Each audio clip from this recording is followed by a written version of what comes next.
ভয়াবহ পথ দুর্ঘটনা। বেসরকারি বাস এবং মোটর বাইকের মুখোমুখি সংঘর্ষে ঘটনাস্থলে মৃত্যু হলো একজনের।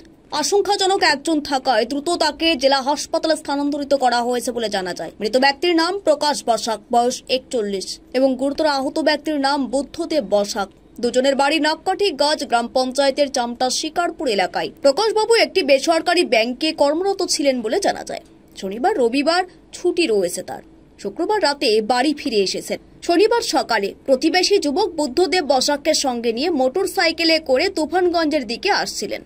বলরামপুর জিকনিতলা এলাকায় জাতীয় সড়কের উপর তুফানগঞ্জের দিক থেকে কোচবিহারগামী একটি বেসরকারি বাসের সাথে মুখোমুখি সংঘর্ষ হয়। ঘটনাস্থলে প্রকাশ বসাকের মৃত্যু হয় এবং ঘটনাস্থল থেকে বুদ্ধদেব বসাককে তুফানগঞ্জ মহকুমা হাসপাতালে নিয়ে গেলে অবস্থা আশঙ্কাজনক থাকায় তাকে জেলা হাসপাতালে স্থানান্তরিত করা হয়েছে বলে হাসপাতাল সূত্রের খবর। ঘটনাস্থলে তুফানগঞ্জ থানার পুলিশ ও দমকল বাহিনী।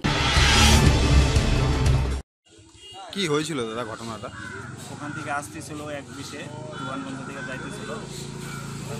ও বাড়ির থেকে কি তুফানগঞ্জ আসছিল?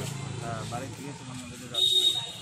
তো যাইতেই হয়তো বা তুফানগঞ্জের আগে বা কারো বাড়িতে যাবে হয়তো, ওখানে রাস্তায় পরে আমি খবর পেলাম যে দেখি স্পট ডেট।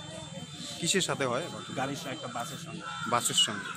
কোন জায়গার ঘটনা? এটা হচ্ছে জিঙ্গিতলা দুর্গাপূজা যে হয় তার পাশে। দাদা কি হয়েছিল ঘটনাটা?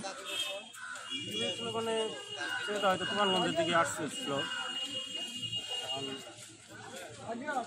কাছে চলে আসতেছিল, হয়তো কোনো বাড়িতে ঢুকবে, তো রাস্তা ক্রসিং করতেছিল নাকি অন্য পিছন থেকে বাস হয়েছে, বাসে ধাক্কা মারে। বাসে ধাক্কা লাগে। ঘটনাস্থলে কি মৃত্যু হয়? কিন্তু ঘটনাস্থলে ছিলাম না, তাহলে শুনলাম যে ঘটনাস্থলে মৃত্যু হয়েছে।